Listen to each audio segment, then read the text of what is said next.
Hello, my name is Daniel Hodab, and we have today another session with our amazing host, Gabriel Lugo. Hi, Gabriel. Oh, Daniel, thank you for the amazing. Um, yeah, we're definitely getting into session 23. Um, about 20% um, done with the material. That's about it. So we are mainly going to talk about in session 23 about history, Egypt, Atlantis, mostly Egypt. So we're going to continue that line of inquiry that Don started a couple of sessions ago and even overlap some of the information from the earlier sessions when he was interested in Egypt or Ra's work in the past. Remember that the reason why we're into this part is because Don decided to move through the densities in evolution on the planet.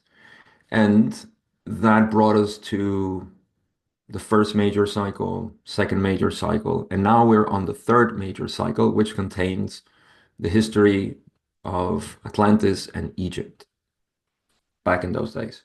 So that's why we're here. And eventually that's going to end. And then we're going to move into more more material. I'm not going to say what kind of material, primarily because I don't remember. But um, yeah, that's so far as we're gonna get, into current era eventually. I'm looking forward to session 27. I love session 27. It's so full of mysticism. So that's gonna be soon. But we're gonna start with session 23 now, and I will cover all of this today. It's not going to take actually too long. It's 18 questions or so, and then we'll open as usual for conversation. So, in the first question, Don says, you were speaking yesterday of the first contact made by the Confederation, which occurred during our third major cycle.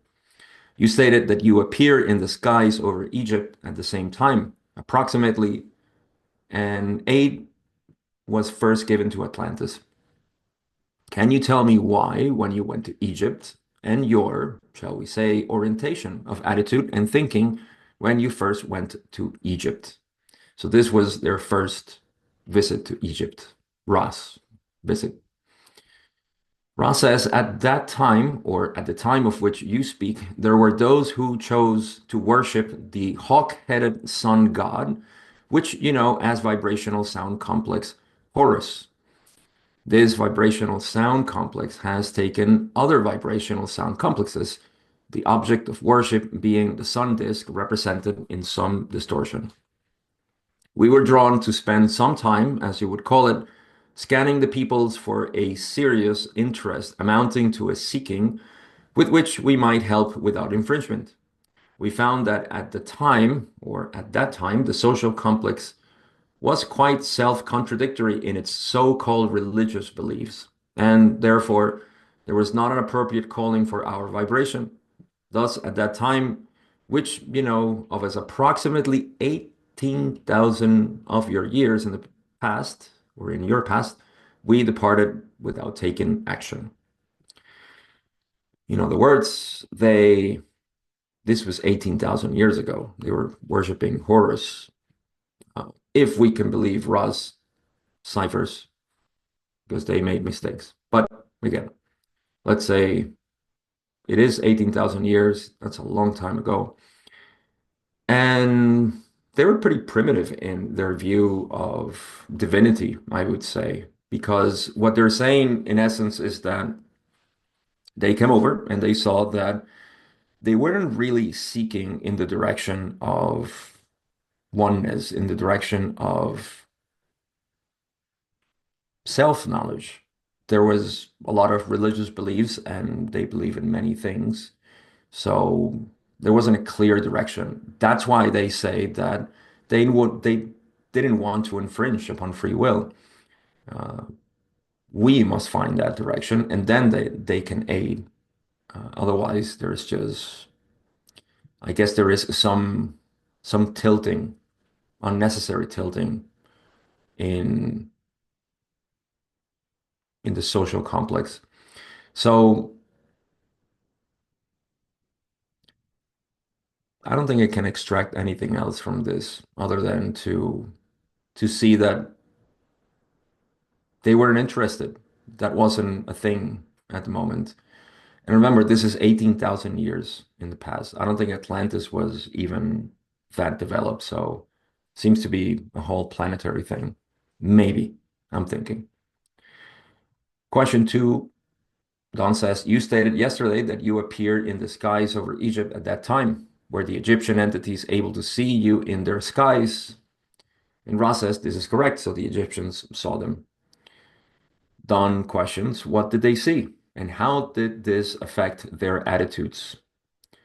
Ra says they saw what you would speak of a crystal-powered bell-shaped craft. This did not affect them due to their firm conviction that many wondrous things occurred as a normal part of a world, as you would call it, in which many deities had powerful control over supernatural events. So I think something similar as what happened in the in Easter Island with the monuments, where they probably just describe it as something wonderful that happens in the world, and it wasn't something out of the ordinary, I guess. Or well, out of the ordinary, but still part of the things that they didn't understand. My assumption, of course. Question four, Don says, did you have any reason for being visible to them rather than invisible? Ra says, this is correct. Don questions, can you tell me your reason for being visible to them? And Ra says, we allowed visibility because it did not make any difference. Doesn't get any clearer than that. Long answer here. This is question six, probably the longest of the session. So yes, we're gonna spend some time, I guess, here. Don questions, I see. Then at this time you did not contact them. Can you tell me the same? Answer the same questions I just asked with respect to your attempt or next attempt to contact the Egyptians. So basically, what did they see? How do they interact with them? And what was their understanding of them at the time? So basically scanning them the next time. What was the report? The second visit. Ross says the next attempt was prolonged. It occurred over a period of time. So it was an extended uh, contact or intervention. They say the nexus or center of our efforts was a decision upon our parts that there was a sufficient calling to attempt to walk among your peoples as brothers. So literally manifest here visibly. I have no idea how they decided that. And they thought it was a good idea, but they did. They continue and say, we laid this plan before the Council of Saturn, offering ourselves as service-oriented wanderers of the type which land directly upon the inner planes without incarnative processes. Thus we emerge or materialize in physical chemical complexes representing as closely as possible our natures. This effort being to appear as brothers and spend a limited amount of time as teachers of the law of one. For there was an ever stronger interest in the sun body, and this vibrates in concordance with our particular distortions. Now, for those who are nerds about the law of one, you will remember that Ra, they say they don't live in Venus anymore, but they live in the sun, if memory serves. So I tie both of these things together and say, ah, that's why they feel so much associated with the sun. And also, it makes sense to me that the sun being the source of life should be a good habitat for sixth density because sixth density is moving into seventh density, which is the gateway density, and well, alpha and omega, beginning and end. Um,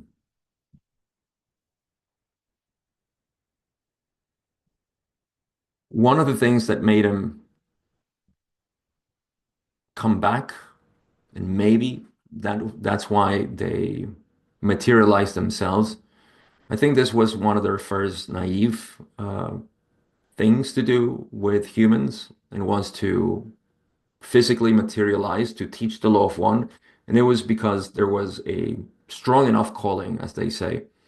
And yes, if there is a calling, then those who want to help will aid. And again, I don't know why they decided that way, but they did. And this is the next part. That what happened? How were they received?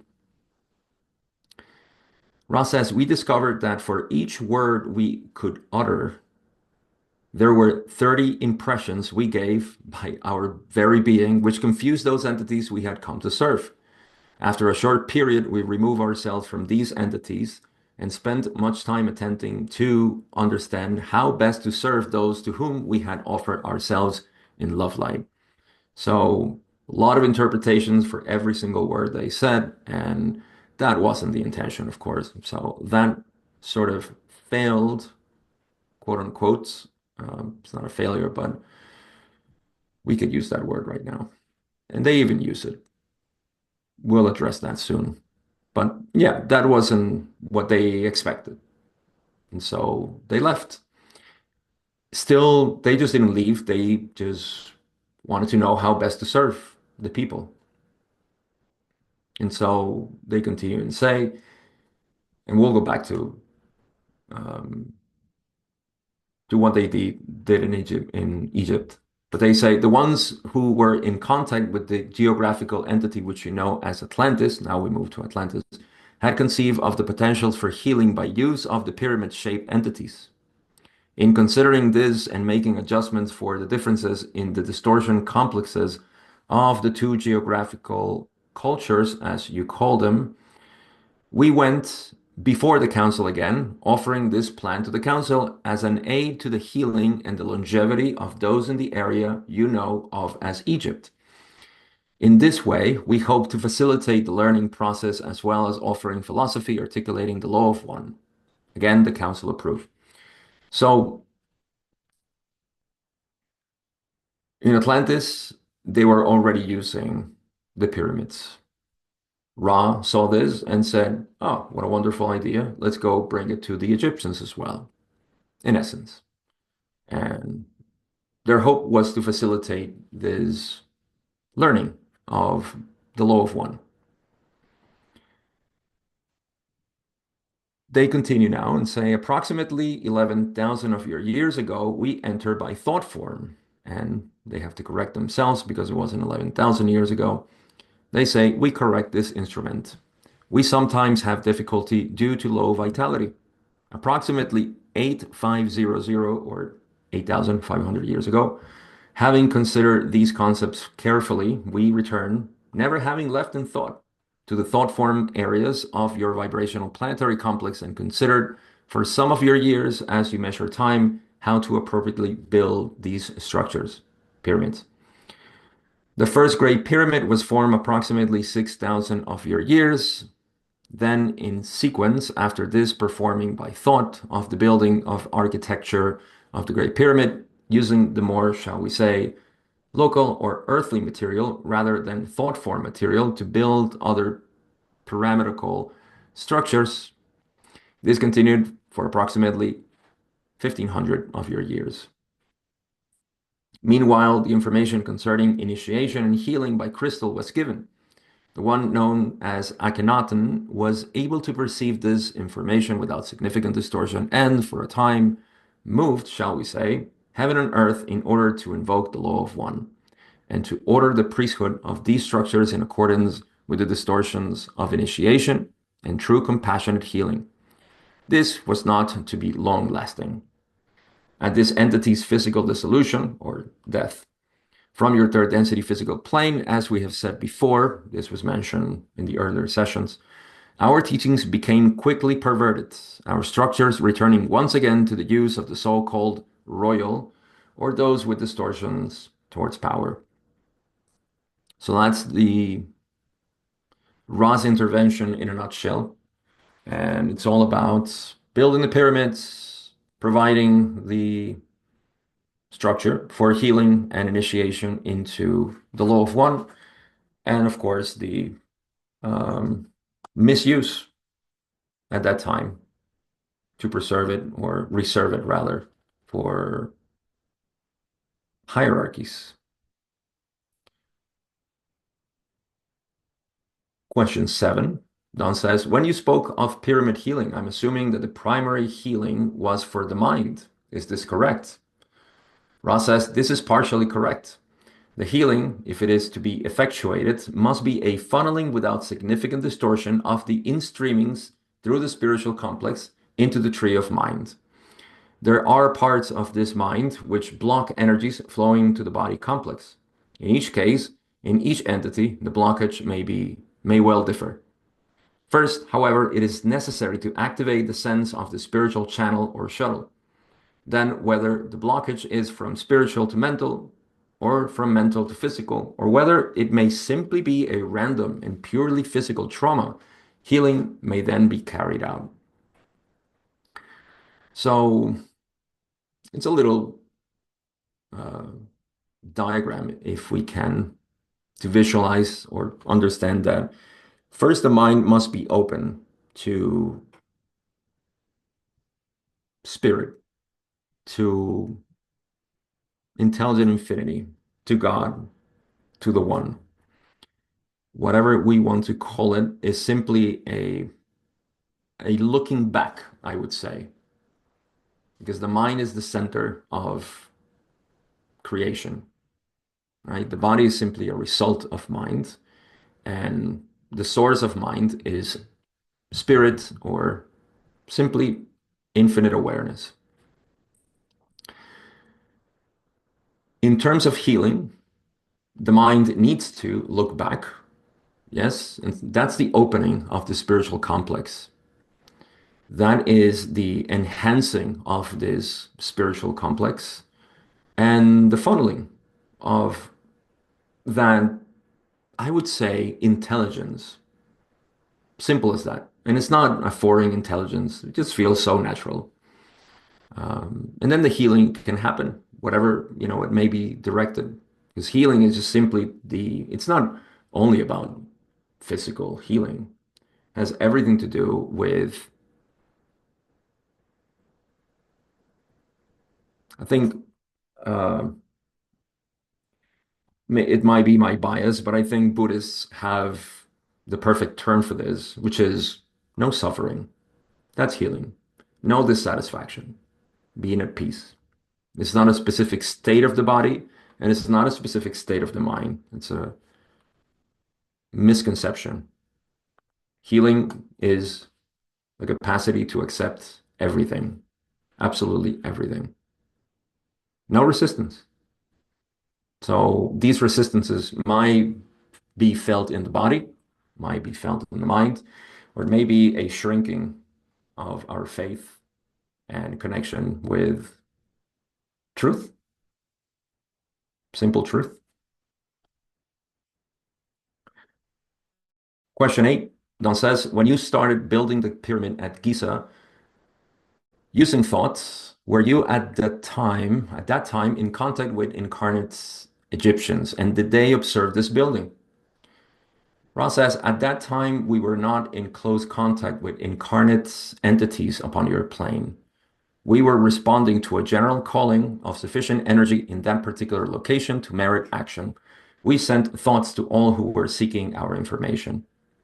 The appearance of the pyramid was a matter of tremendous surprise. However, it was carefully designed to coincide with the incarnation of one known as a great architect. This entity was later made into a deity in part due to this occurrence. Don says, what name did they give this deity? Ra says this deity had the sound vibration complex Imhotep.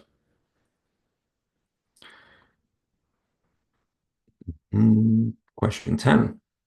Don says, thank you. Then, as an overall success, what can you tell me about the relative success of the pyramid in a way or in any way at all? I understand that it was, he pauses, the pyramids for the purpose were basically unsuccessful in that they didn't produce the rise in consciousness that you had hoped for. But there must have been some success. Can you tell me of that? So, how do they measure success? Or what was the result of building the pyramids, given that that happened? Ra says, we ask you to remember that we are of the brothers and sisters of sorrow. When one has been rescued from that sorrow to a vision of the one creator, then there is no concept of failure. Our difficulty lay in the honor responsibility of correcting the distortions of the law of one, which occurred during our attempts to aid these entities. The distortions are seen as responsibilities rather than failures. The few who were inspired to seek our only reason for the attempt, meaning those who were inspired to seek, they were reward enough for Ra to go and help. Thus, we would perhaps be in the position of paradox in that as one saw an illumination, we were what you would call successful, and as others became more sorrowful and confused, we were failures. These are your terms. We persist in seeking to serve. So I would even say, and this is for practical purposes for everyone,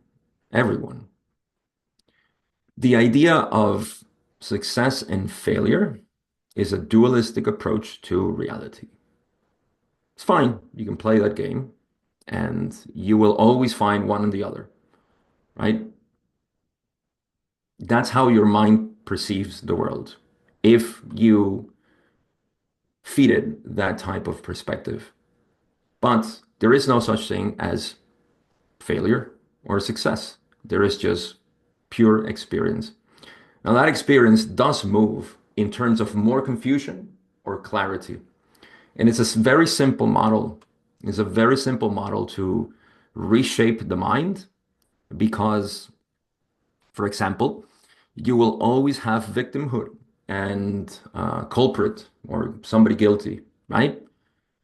You can analyze life and you will, and certainly most of us have experienced this duality of me being a victim or me being guilty. You will see this everywhere in your mind. So, is that a correct view? Well, ask yourself, how do you feel? There's always this up and down.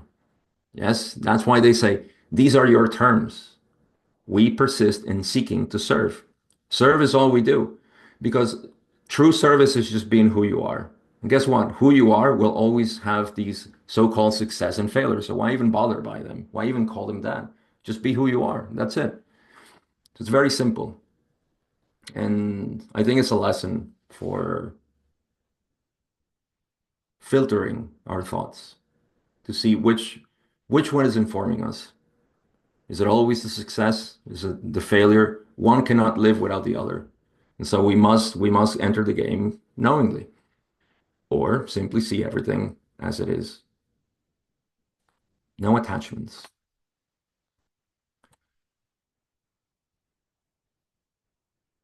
Moving to question 11, right? Yes. Don says, you probably can't answer this question, but I will ask it now since we are in the area that I think this occurred in.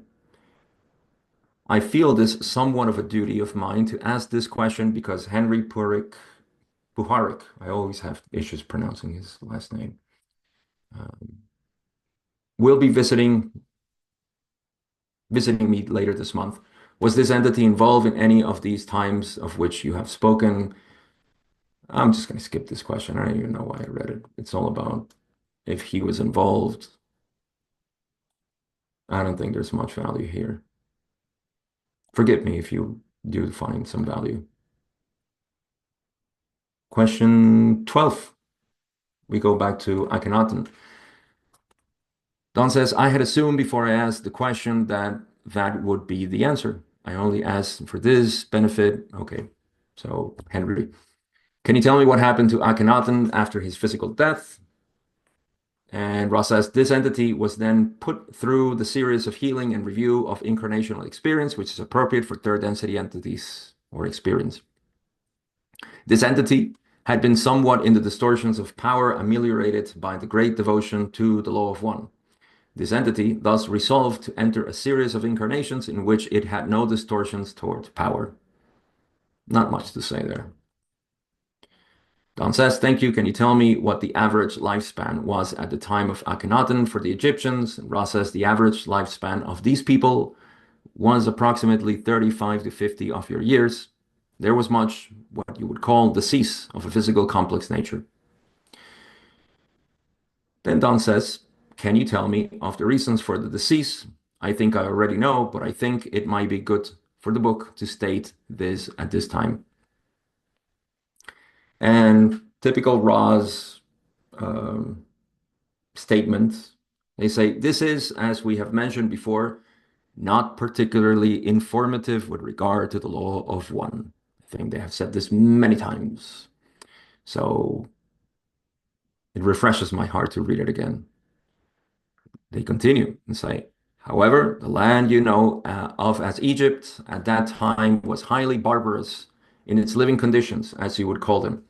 The river which you call Nile was allowed to flood and to recede, thus providing the fertile grounds for the breeding of diseases, which may be carried by insects. Also, the preparation of foodstuffs allowed diseases to form. Also, there was difficulty in many cases with sources of water, and water which was taken caused disease due to the organisms therein. So it's pretty filthy living, contaminated, and that's how they got sick. The source of disease. And Don says, I was really questioning more about the more basic cause of the disease rather than the mechanisms of its transmission. I was going back to the root or thoughts which created the possibility of this disease. Could you shortly tell me if I'm correct in assuming that the general reduction of thought over the long time on planet Earth, with respect to an understanding of the law of one, created a condition in which this, what we call disease, could develop? Is this correct? Ra says, this is correct and perceptive. You, as questionnaire, begin now to penetrate the outer teachings. Nice. The root cause in this particular society was not so much a bellicose action, although there were, shall we say, tendencies, but rather the formation of a money system and a very active trading and development of those tendencies toward greed and power. Thus, the enslaving of entities by other entities and the misapprehension of the creator within each entity. So again, that's the real cause of debilitating the human body collectively, of course. And at this point is where we got the money system, trading, and of course the tendency towards greed and power, which is not consonant, of course, with the law of one, unless for a few who benefit in the negative path. Question 16. Don says, thank you. Now, I understand, if I am correct, that a South American contact was also made. Can you tell me of the pauses? Approximately the same question I asked about your contact with respect to the attitude or about the contact and its ramifications and the plan for the contact and why the people were contacted in South America. So he's going back to the questions that he asked about Egypt, now to South America. Ross says, this will be the final full question of this session. The entities who walked among those in your South American continent were called by a similar desire upon the part of the entities therein to learn of the manifestations of the sun. They worshiped this source of light and life. Thus, these entities were visited by light beings not unlike ourselves, Instructions were given, and they were more accepted and less distorted than ours. The entities themselves began to construct a series of underground and hidden cities, including pyramid structures. These pyramids were somewhat at variance from the design that we had promulgated. However, the original ideas were the same with the addition of a desire or intention of creating places of meditation and rest, a feeling of the presence of the one creator. These pyramids then being for all people, not only initiates and those to be healed. They left this density when it was discovered that their plans were solidly in motion and, in fact, had been recorded. During the next approximately 3,500 years, these plans became, though somewhat distorted, in a state of near completion in many aspects. Therefore, as in the case in all breakings of the quarantine, the entity who is helping the South American entities along the South American ways you call, in part, the Amazon River, went before the Council of Saturn to request a second attempt to correct in person the distortions which had occurred in their plans. This having been granted, this entity or social memory complex returned, and the entity chosen as messenger came among the peoples once more to correct the errors. Something similar to what happened in Egypt, but much less, it seems, at that point, of the distortions that happen. They continue and say, again, all was recorded, and the entity rejoined its social memory complex and left your skies. So the Confederation entity came and went back and forth. As in our experience, the teachings were, for the most part, greatly and grossly perverted to the extent, in later times, of actual human sacrifice rather than healing of humans. Thus, this social memory complex is also given the honor duty of remaining until those distortions are worked out of the distortion complexes of your peoples. So uh, we see again a deviation of the original intention by humans, not only in Egypt, but in South America. And I guess the dynamic that we see here is that any entity that intervenes, at least through densities, possibly between ourselves too, we have this karmic bonds in which the direction is always to impart the law of one in one way or another. So that's the sort of karmic bond that they have, or rather, if I cause an influence in you, then I owe it to you to sort of alleviate that in one way or another. And that's why they're still um, offering their help, I would say. So yes, that's all I got for this session. There's nothing else. Everything else is just questions about the contacts, alignment, and so on. Record time. Thank you very much, Gabriel. I personally much enjoy this session because since I'm a small boy, I am much resonating with Egypt and all things which are connected with that. And yeah, the participants have now the possibility to ask questions. If so, then please raise your hand. I will start first because I have a question, Gabriel, with the concept of what to call it, concept of failure and success. As this mentioned, it is only just experience, as you said. But how get it along when you are doing, let me call it consciously mistakes, then you cause some karma. So how would get along with the concept there are no mistakes? Does the question make sense to you? Yeah. It Okay. does. Yeah.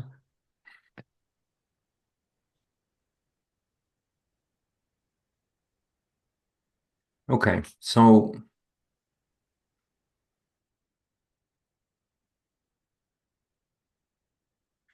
first, let's see how karma is generated. which is action, inertia, an activity that requires or is empowered with more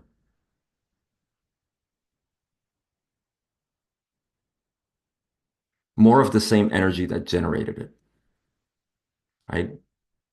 So any thoughts that we have that are repetitive, it's just because we keep feeding them the same source.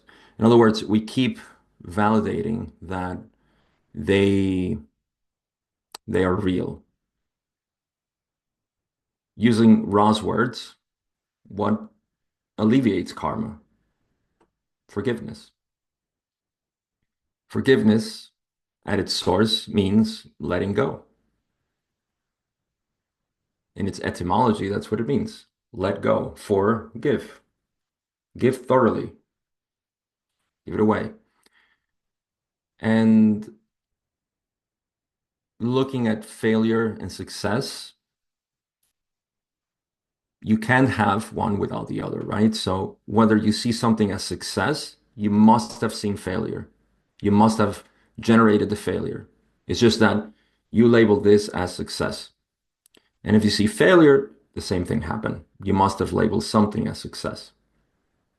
You see, the karma generated here is that things are now labeled one thing or the other. And so we start to live this duality. And it doesn't feel, I mean, it is an emotional ride because every time we label something, we want one and not the other. Yes, there's always a preferred state of being in duality. There's always in separation. Let me use a term that is more associated with the law of one. When we live in separation, there is one preferred than the other, always. So it's a constant state of dissatisfaction, right? Of suffering. So understanding the root of suffering gives us the key to voluntarily move away from that. And so you give away the desire, the attachment, and the resistance and aversion, which is what's generating one of the two, or preference to one of the two, or rejection to one of the two. That's how karma is alleviated, and it's a state of, again, just being okay with what is. So it But that's the means that, key. okay, go Yeah. ahead. No, the key once again is to know that um, our state of being does not depend on something good, something successful, or whatever it is that is preferred, because that is generating its opposite, and we'll have to experience it.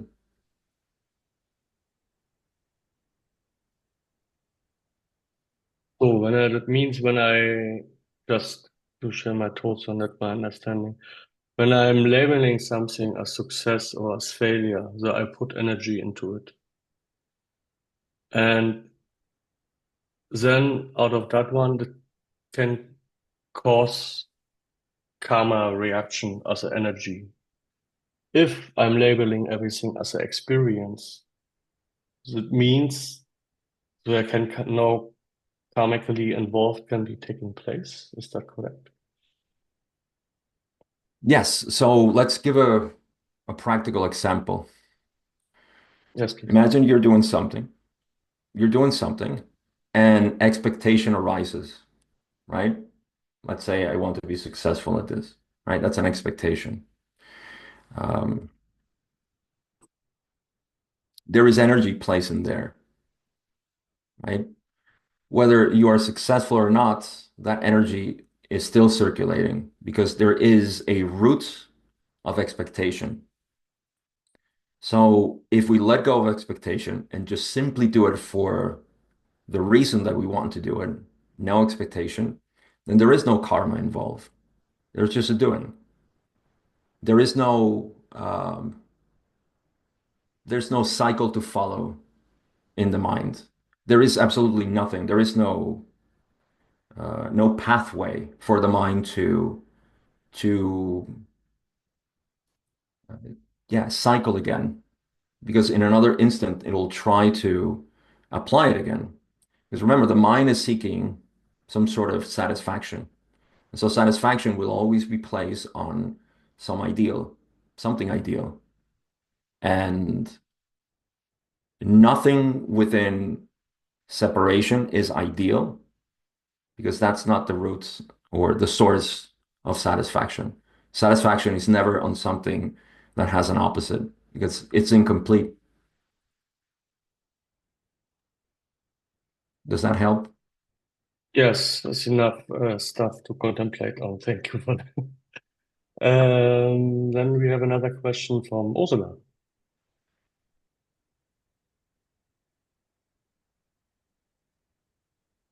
Yeah, I'm a stickler for things. There is another interesting question. It's number 19. It's at the bottom, and I found that interesting, but I'm not quite sure if I understand the answer correctly. You want to read it Can you have a and look? do it together? I can read it. Yeah, okay. Don says, this is a dumb question, but there was a movie called Battle Beyond the Stars. I don't know if you are familiar with it or not. I guess you are. It seemed to have what you are telling us included. It seemed to have what you are telling us included in the script. Is this correct? Do you know anything about it? And Ra says this particular creation of your entities had some distortions of the law of one and its scenario upon your physical plane. This is correct.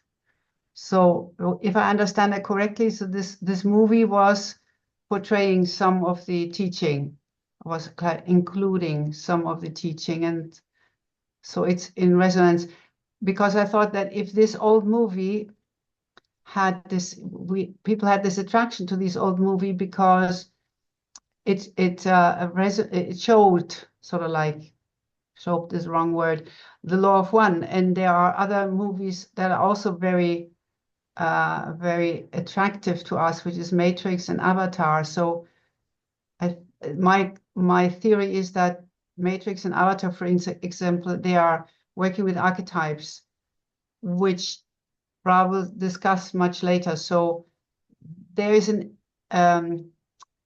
we like these movies because they resonate with the law of one. Is that correct?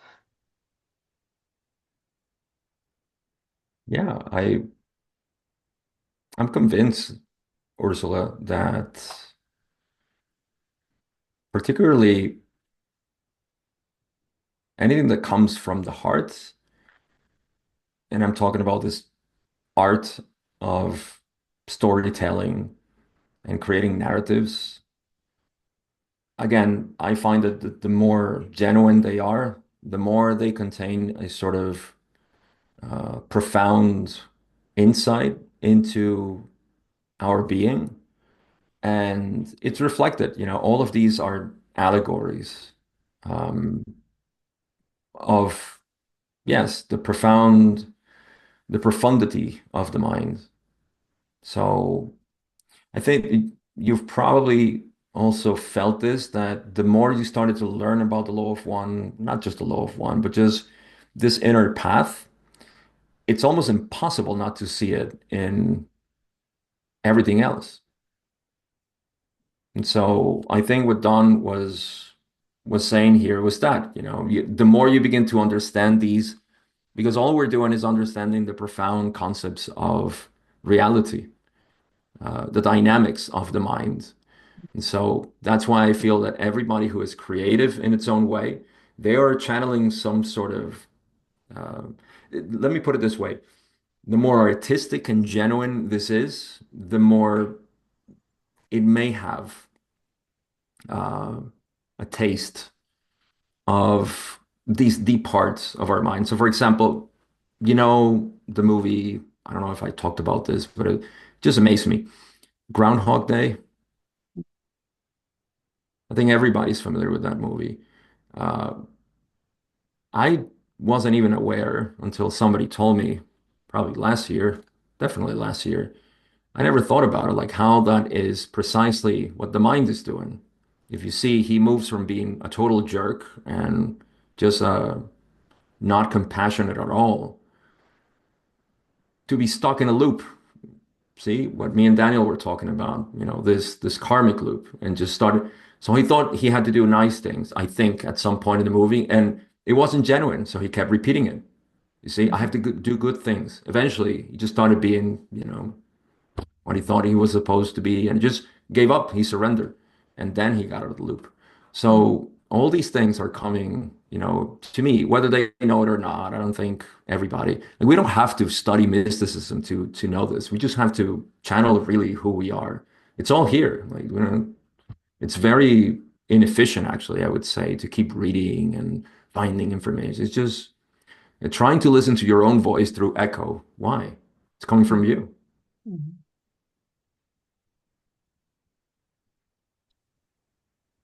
Especially as I think the creators of the Matrix were two Jewish brothers.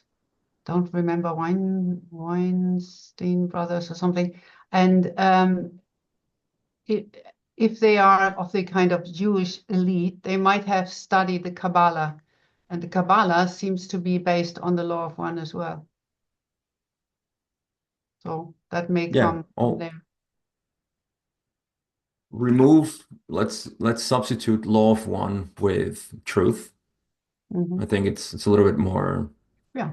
close to our language. And yeah, all mysticism, Kabbalah, Gnosticism, uh, Buddhism, Taoism, Zen, etc. I mean, all these mystical teachings and traditions, they they speak of truth in essence. They just have different languages and concepts and ways to present it.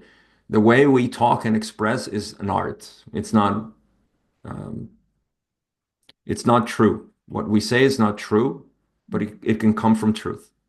So mysticism in general is just the expression, the closest, the most intimate expression from truth. So yes, the law of one or the raw material is just another expression of truth. Different language, more ways to talk about it, but yes, all of them, they stem from the same place. Yeah, but I think that even it's underlying it. I think that the raw material is older than anything else that came after. So it must have been an influence on the development of the Jewish tradition, for instance. I think they're going the same direction because they're based on the raw material. It's just conjecture, of course, but it would make sense. When you look at the I would Tao, just add it. very similar, very goes in the same direction. So I think that the basis must have been the raw material, and then they built their religions on this material and created Kabbalah and all that. Um, See if I can contribute something here, Ursula. The raw material, and I'm not being picky. I just want to be as thorough as possible. The raw material is 1981, right? So what you're referring to is the law of one in general, right? No, yeah, I mean the raw material was given, as we know, before to the Egyptians, to South America, and so on, and that's why I Okay. think where the basic comes for the other mystic traditions. Yeah, you're right. And that's I think raw refers to the law of one, refers to truth, the way I'm using it as the law of one. We could say non-duality, for example. Mhm. I would say, this is why I try to anchor it on truth, because truth is perceptible experience, whereas law of one to me, the words mean absolutely nothing. I mean, I need to conceptualize, to first digest words to Mhm. know what law of one means, right? Mhm. Whereas truth or love, it's a direct feeling I'm having. Mhm. right? So if I just take away non-dualities and Gnosticism and all these things that just evoke certain uh, abstract things, and then I digest and I say I associate it with truth, Mhm. right? And truth being something that I understand, that is close to my heart, then yes, in that way, I would say that everything has been influenced by truth.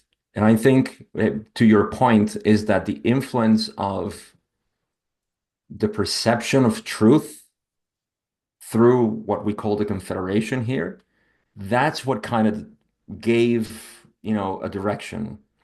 Yeah. But their distortion is always aligned with truth, Mhm. right? It's not like they say, we don't possess the law of one. We are humble messengers of the law of one, and it's just one of the distortions.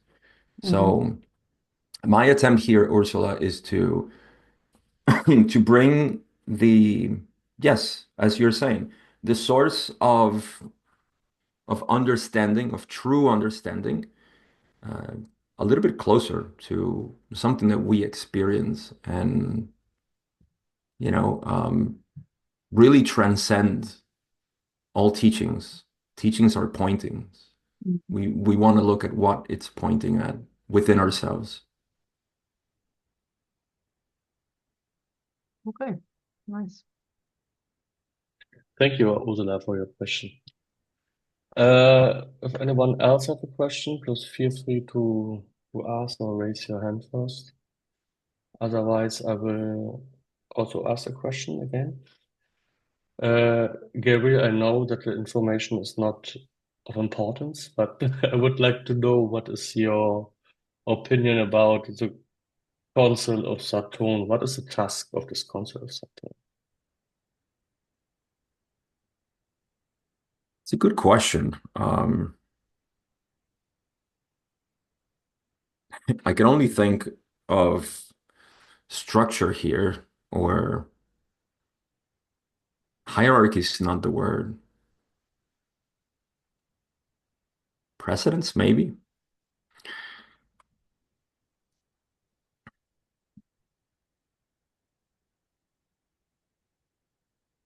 So if we follow through the structure of the Confederation, we know that there are different social memory complexes that are associated with one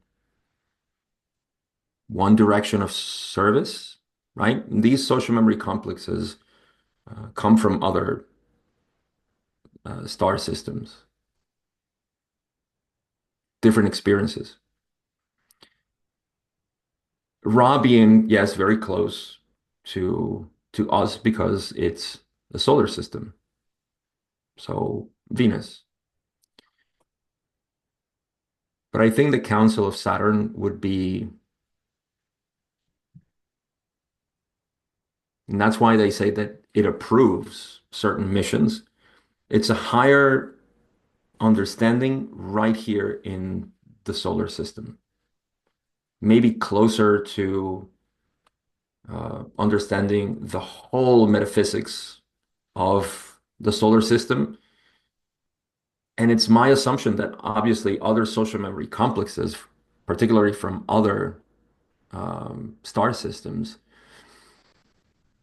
they wouldn't have access to that information. So the Council of Saturn seems to me like the elders, let's say, that have more information about um, the structure of this particular octave, if that makes sense. So that's why they bring over to them, whatever intention, desire, mission, and my guess is sometimes they will disapprove and say, well, maybe that's not best, given what we know. And it's a form of also social memory complexes like Ra and others can learn and understand a little bit more. But I'm just going with imagination here. That's just what seems to click with me. You can call them the guardians of the octave. I would like that word, yes. Mm. I actually like that. Okay, thank you. Uh, If there are no more questions, there is one question in the chat. I will read them. I wonder if human trafficking and organ trade could be seen as a modern sacrifice to the god of the power, money, and control over the matter.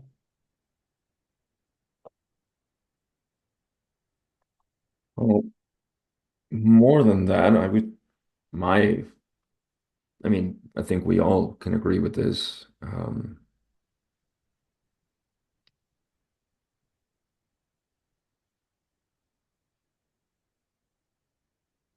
So there's a spectrum in which our actions are measured.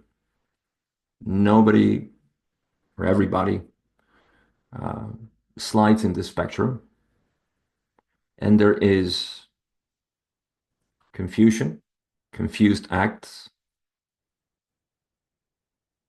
and then there is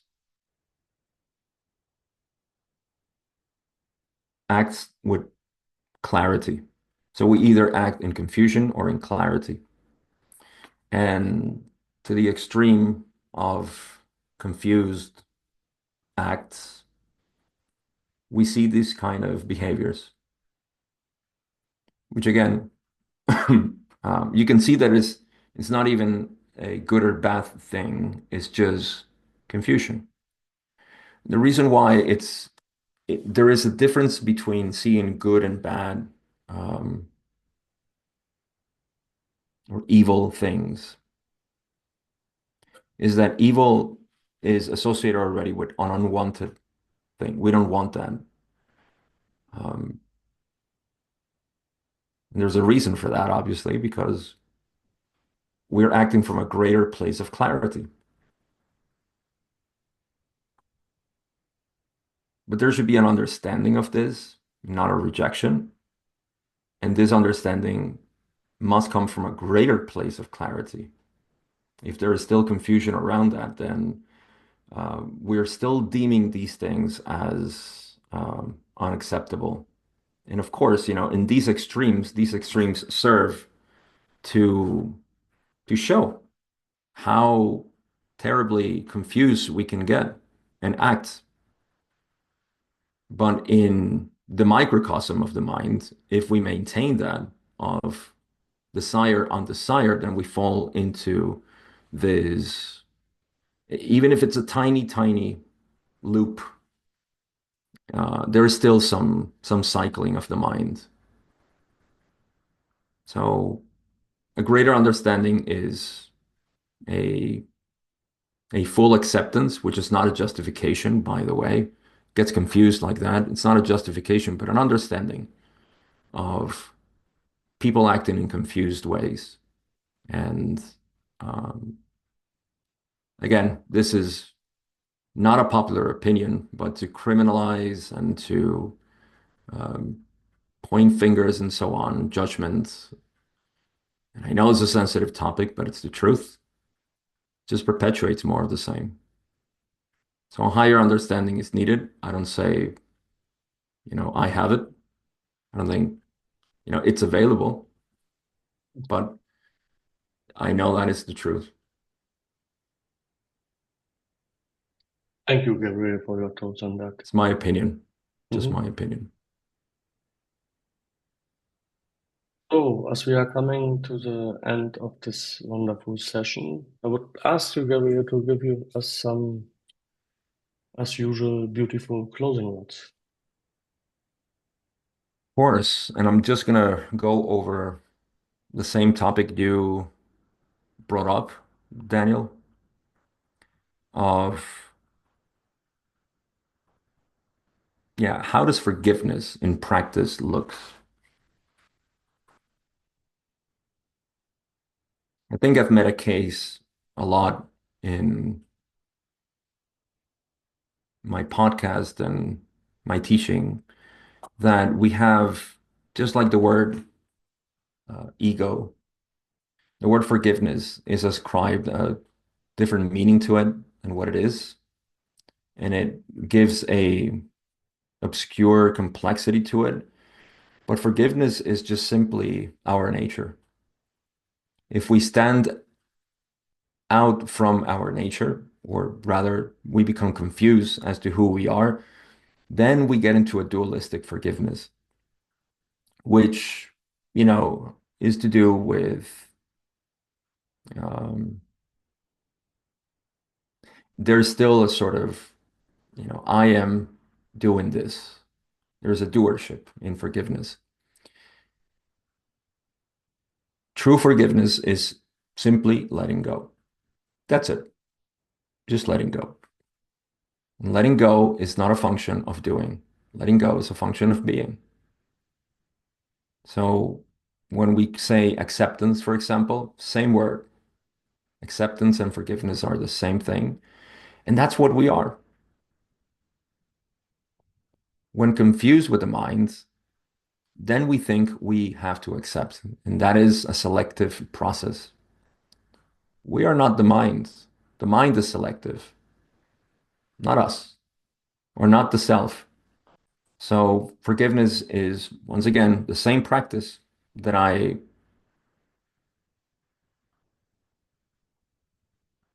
give to people, that I show to people. And this is the practice of being, simply being beyond the mind. And for that, we need to understand what the mind is. So just being is all we need. It's the healing that we need. It's the alignment that is happening.